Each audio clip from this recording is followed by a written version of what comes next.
प्रचार तंत्र में भाजपा इसमें माहिर है। कैसे सच को झूठ और झूठ को सच कर दे, ये इनसे सीखे। ये कोई नई बात नहीं है, हिटलर ने भी ये किया था और ये भी ये कर रहे हैं। कितनी बार झूठ बोलते हो और ऐसे झूठ बोलेंगे कि कोई इसको सच मान ले। अब जैसे इन्होंने बताया कि 18 कांग्रेस के वकीलों ने राम मंदिर का विरोध किया। अरे भाई, नाम तो बताओ कौन वकील थे ऐसे और किसने विरोध किया। राम मंदिर का जो इतिहास है थोड़ा सा आपको जानने की आवश्यकता है। अयोध्या जी में अगर सब देखो तो आप वहां सैकड़ों मंदिर है और हर मंदिर कहता है कि राम के जन्म यही हुआ था। लेकिन जो ये छोटी सी बाबरी मस्जिद जो बनी हुई थी उसमें हनुमानगढ़ी का और वहां के कुछ मुसलमानों का विवाद हुआ। ये 1850 से विवाद चला हुआ है, कोई नया विवाद नहीं है। और 1850 से विवाद चला रहा और गोरखनाथ आश्रम के जो मठ है, जो आदित्यनाथ जी के पूर्व गुरु रहे हैं, तब से उन लोगों का संघर्ष चलता रहा। और उसके बाद 1947 के बाद वहां के जिला कलेक्टर मिस्टर नायर थे, उन्होंने वहां बाबरी मस्जिद के अंदर मूर्तियां रखवा दी। और उस समय सरकार कांग्रेस पार्टी की थी, प्रदेश में भी और देश में भी। तो विवाद ज्यादा ना बढ़े इसलिए उनका स्टे ऑर्डर लग गया, उस पर ताला लगा दिया गया और वो ताला लगा रहा।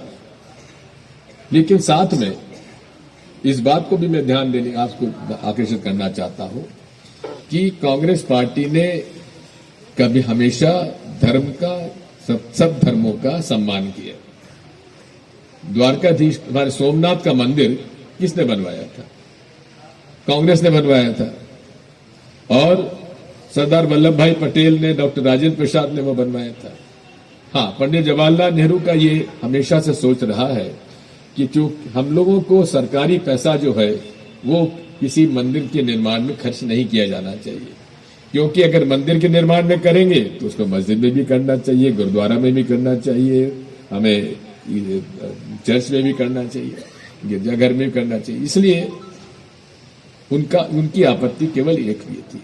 लेकिन उसको भी ये प्रचारित करते हैं कि पंडित जवाहरलाल नेहरू सोमनाथ के मंदिर के निर्माण के विरोधी थे। कभी विरोधी नहीं थे।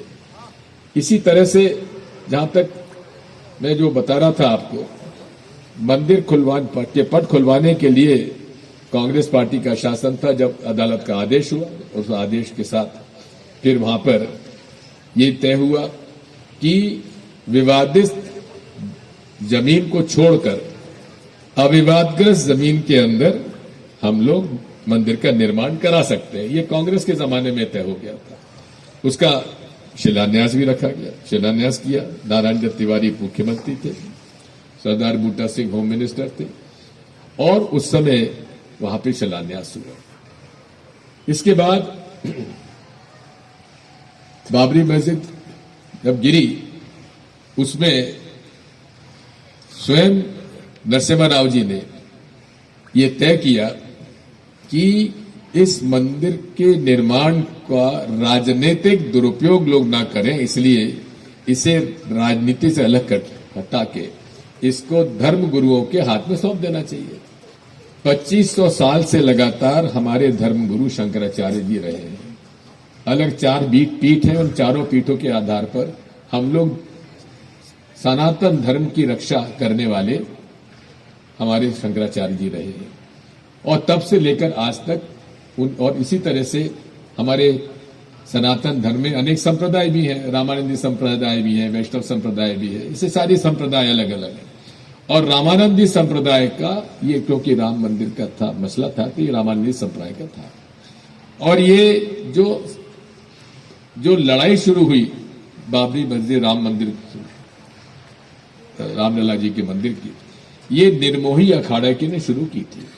और निर्मोही अखाड़ा ही वहां मंदिर पूजे का अधिकार रखता था। लेकिन आज निर्मोही अखाड़े को बिल्कुल अलग कर दिया। निर्मोही अखाड़े के प्रमुख स्वामी धर्मदास जी तो आज खुद इस बात को खुलेआम आरोप लगा रहे हैं कि हम राम मंदिर का 1400 करोड़ रुपए का चंदा हुआ, आकर तुम लोगों ने क्या किया उसका आज तक हिसाब नहीं दिया। जो चंदे का पैसा आया था, जो जमीन खरीदी थी, ये विश्व हिंदू परिषद के चंपत राय जी ने आकर उसमें भी भ्रष्टाचार कर दिया। आज चंपत राय जो है भारतीय जनता पार्टी के लिए शंकराचार्य जी से भी बड़ा नेता हो गया है। मैं हमेशा इस बात को कहता रहा हूं और आज फिर इस बात को कहना चाहता हूं। आरएसएस विश्व हिंदू परिषद और भारतीय जनता पार्टी का धर्म से कोई लेना देना नहीं है। इनका उद्देश्य केवल इन धार्मिक संगठनों पर, धार्मिक स्थानों पर, मठों पर, आश्रमों पर अपने लोगों को द्वारा कब्जा करा लेना और मंदिर के चढ़ावे का पूरा का उपयोग राजनीतिक रूप से खर्च करना, ये इनका लक्ष्य है। ये सही बातें मैं जब कहता हूं तो मुझ पर ये हमेशा आरोप लगाते हैं।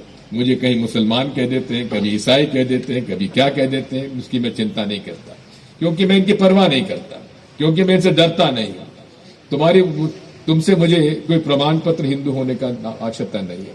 मैं तो चुनौती देता हूं भाजपा के और आरएसएस और विश्व हिंदू परिषद के नेताओं के, मुझसे बड़ा तुम्हारे हिंदू कोई हो, तुम्हारा नेता हो, बताओ मेरे पास, जो ये नर्मदा जी की परिक्रमा करता हो, जिसने एकादशी का व्रत करता हो। हमेशा से हमारे परिवारों में राघव जी का मंदिर, सब का मंदिर है।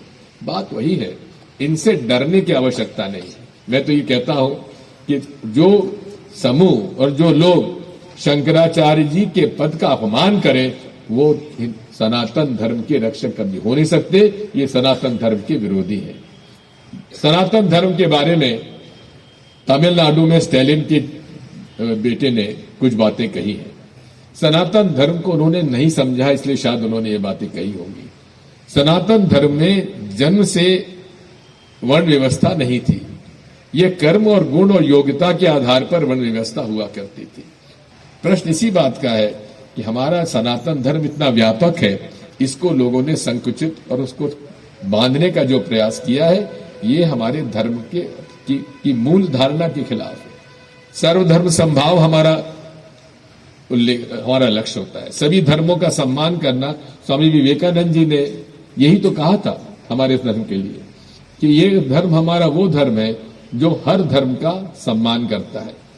और मैं आपसे कहना चाहता हूं कि आप सनातन धर्म ले लीजिए, इस्लाम ले लीजिए, गुरु नानक जी को ले लीजिए या ईसाई धर्म को ले लीजिए, इन सारे धर्मों का मूल जो है वो कैसे अच्छा इंसान बनो, यही रास्ता हर धर्म हमें बताता है।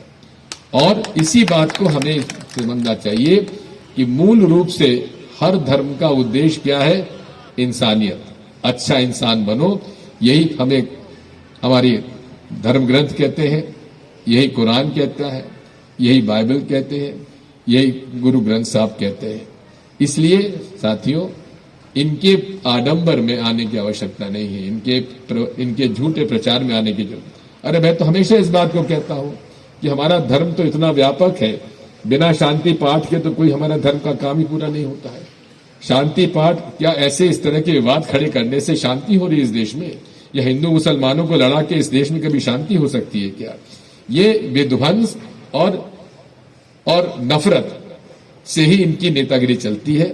इस नेतागिरी से उनको जरूर फायदा हो रहा, लेकिन देश बर्बाद हो रहा है। हमारे देश में जो बर्बादी हो रही है, इसकी पूरी जवाबदारी, जिम्मेदारी उन लोगों की है जो नफरत फैलाकर राजनीतिक लाभ उठाना चाहते हैं। इस मामले में हमको पता है, पूरी तरह से अपना दिमाग साफ रखने की आवश्यकता है। मैं तो हमेशा इस बात को ये भी कहता हूं कि हमारे नारे लगते हैं जब धर्म आयोजन होता है कि धर्म की अधर्म का प्राणियों में और विश्व का।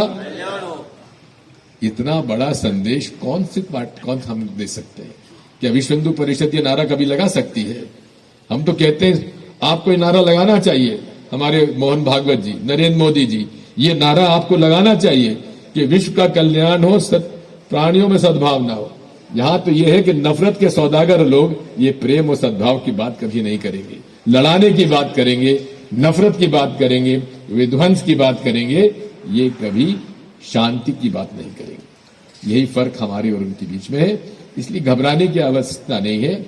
ये उबाल है, उबाल हो रहा है, लेकिन इस बात को आप समझ जाइए कि ये लोग अपनी नाकामियों को छिपाने के लिए ये सारे काम करते हैं। और इन नाकामियों की वजह से जो नाराजगी लोगों में है, उसको वो लोग अपने पक्ष में ध्यान बांटने के लिए सारा काम करते हैं।